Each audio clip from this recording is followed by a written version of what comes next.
What's going on, guys? Welcome back to the channel. Today's video is going to be super quick because I've got a lot of stuff to do this weekend. I'm actually going to Vegas with Paul and a bunch of other friends. So follow Paul and I on Twitter. We might be posting some crazy pictures of us going wild, you know, like, I don't know, unboxing things in places we shouldn't. We're just rebels like that. But anyway, this is going to be a really quick to the point video. Essentially what we're doing today is a rendering showdown. We're going to be encoding the same Adobe Premiere Pro CS6 project on two different systems. The first one is the Razer Blade Pro, which is from the folks over at Razer, and it features a Core i7-6700HQ, which is a mobile processor. It also has a GTX 1080 in it, which is a fully fledged desktop variant GPU that's just sandwiched into a very slim form factor. You can go ahead and watch my review on the Razer Blade Pro that I posted a few weeks back if you want more information on that, but today we're going to be pitting that against a desktop equivalent, as close as I could get it, honestly. Once again, I'm using the Ncase M1 that was featured in February's PC of the Month. However, the internals have been swapped out a bit, mainly the CPU cooler and graphics card. So for the graphics card, we actually have a full GTX 1080 that's going to compete with the 1080 that's in the Razer Blade Pro. And then for the CPU, we still have a 7700K in there that we will not be overclocking. I didn't have a 6700K on hand. That would have been a slightly more equal test between the two systems, but I didn't have one on hand that's actually available, so we're going Kaby Lake versus Skylake, mobile versus desktop. Obviously, that's the best matchup that I can do right now, but we're not going to be overclocking the 7700K, and I've actually disabled Turbo Boost, so it's only going to be hitting its out-of-the-box frequency of 4.2 gigahertz. But I think the question we're trying to answer today is, can the Razer Blade Pro keep pace with a desktop version of itself? And I say that loosely because, again, mobile CPU versus desktop CPU, that's going to be a huge difference. Memory configurations are slightly different. We've actually got double the RAM capacity on our laptop than we do on our mini ITX system here. So 32 gigs on the Razer Blade Pro, 16 gigs on the desktop. However, I've only allocated 8 gigs per system for the rendering task within Premiere Pro. It's actually a setting you can adjust within the software, so that'll be even across the board. Everything else will probably have very minimal impact on performance for this particular test, but there you go. Those are the that's what we're dealing with here. Obviously, everything is stock frequency on both systems, both CPU and GPU. You can't even overclock anything on the laptop for that matter. So that's all nice and dandy. Drivers, all the latest drivers are installed, as well as Windows 10 64-bit on both systems. So yeah, on that note, let's just go ahead and kick it off with a rendering test with a 4K clip. This is actually a 4K project. This is one of my actual projects that I worked on recently that is about 5 minutes long. It's 4K. We're doing 45 megabits per second as our encoding bitrate, and H.264 and all that jazz. So, without further ado, here is the render test. Begin.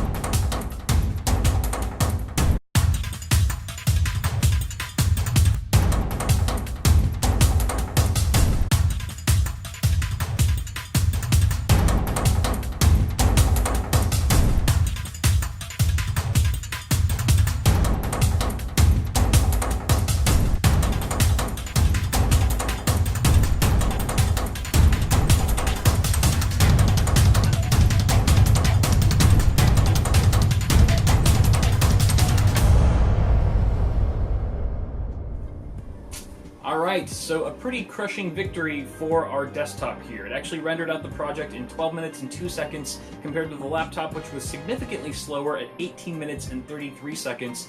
To be exact, that's 54% longer of an encoding time than our desktop. So why did this happen, Kyle? Where did things go wrong? Well, nothing really went wrong. I think my original speculation in all this before I started the test is pretty correct in that the CPU differences here between IPCs and speeds is quite drastic. When you're talking about a 6700 HQ, which is a fast mobile chip in its own right, but compare that to a desktop variant Core i7 that's clocked over 4 gigahertz, there really is a huge difference in performance there, especially in a task like rendering, where you're not just taxing the GPU, but the CPU is also being heavily utilized. Now, I would say that the performance gap overall between these systems would probably close quite a bit if we were to throw a gaming test in here at 4K, for example, because at that point, even 2560 by 1440, you're more GPU bound at that point, so the CPU really isn't being taxed at all, and that's not really a limiting factor for the Razer Blade Pro at that point, because all the focus is GPU bound.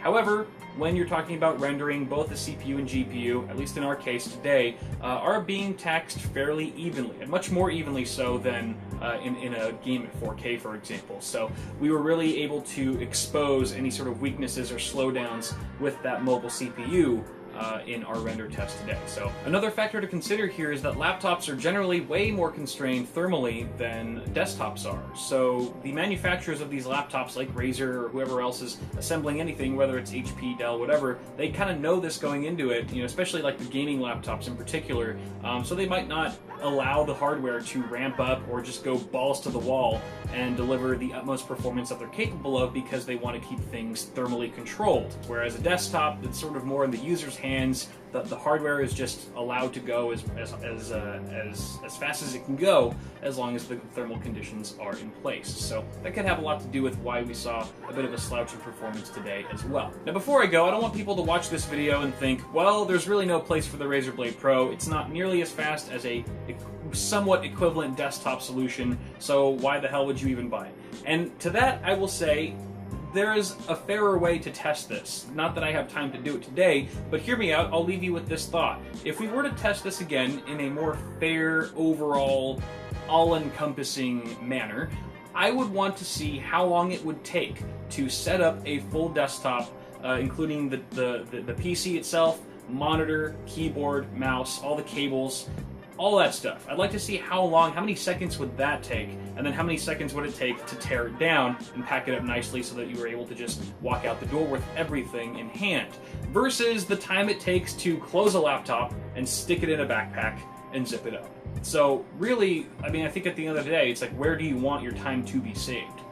In the rendering process during that period, or in the travel process? If you're going from A to B constantly, it does not make much sense to opt for a desktop solution, even though it might be 50-60% faster than a laptop equivalent. So I just want to bear that in mind for all of you, and again, that's pretty much all I have time to talk about today. Sorry if this video was super rushed, it totally is, but hopefully you still kind of enjoyed it a little bit. If you did, be sure to toss me a like on the video, and subscribe to the channel for more tech stuff coming at you really soon, which it certainly is. As always, I'm Kyle with Bitwit. Thank you all for tuning in, and I'll see you guys in the next video.